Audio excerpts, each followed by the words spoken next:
To calculate the deflection of a axially loaded member, we can combine the formula for stress from chapter 1 with the formula for strain from chapter 2 with the formula relating stress and strain via Young's modulus from chapter 3 into a single expression to calculate the deflection from the load, the length, divided by the area, and by Young's modulus.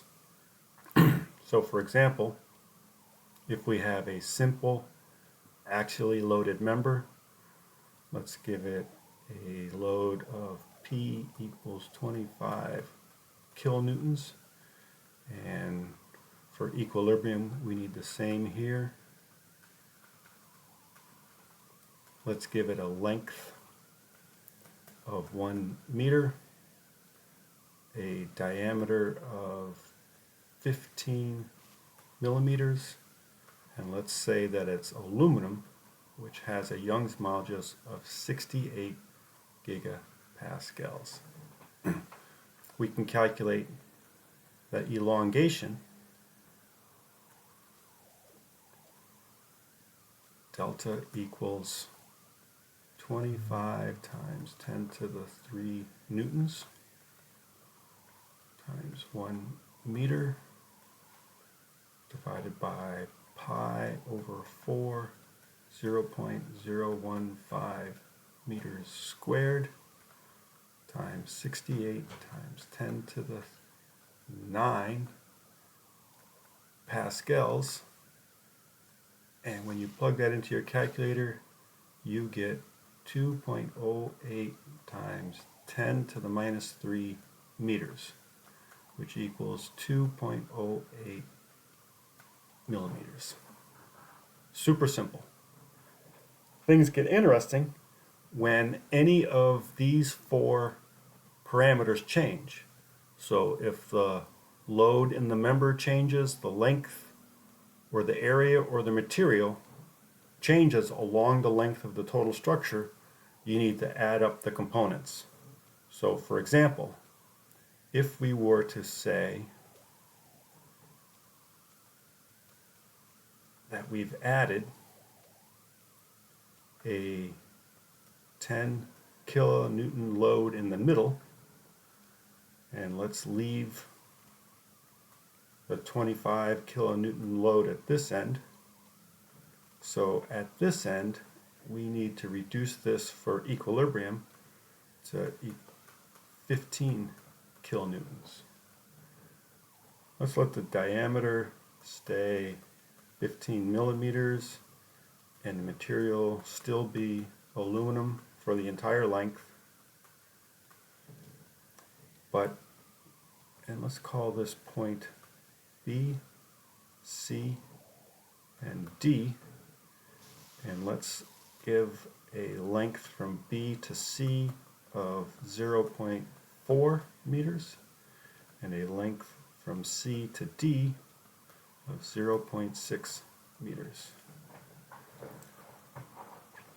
Now we need to calculate the sum of PI LI over AI times EI.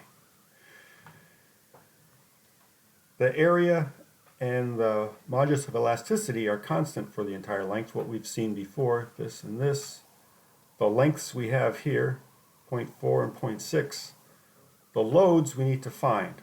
And in this case, you may see it easily, but the technique that works in all cases is to make a cut in the section where you need to find the load, and it's best to make the cut far away from any applied loads to avoid ambiguity and confusion, and look at what's on one side of the cut or the other.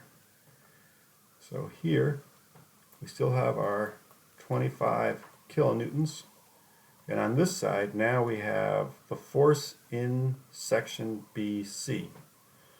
And if we apply a coordinate system and sum the forces in the x direction, we get P BC minus 25 kilonewtons equals 0. So the load in section BC is 25 kilonewtons.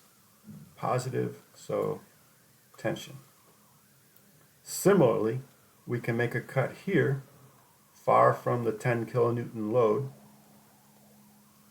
and we have still, this is at D, 15 kilonewtons, and this is what we need to know, the load in section C to D. If we sum the forces in the x direction, we get 15 kilonewtons minus PCD, and so the load in section C to D is also positive, but it's only 15 kilonewtons, so also in tension. And the sign, of course, matters for when you add up the deflections. So now the total deflection will be 25 times 10 to the 3 newtons over times 0.4 meters over AE as we had before, plus 15 times 10 to the 3 newtons, 0.6 meters over AE, and these work out to 8.32 times 10 to the minus 4 meters plus 7.49 times 10 to the minus 4 meters, which equals 1.58 times 10 to the minus 3 meters, which is 1.58 millimeters.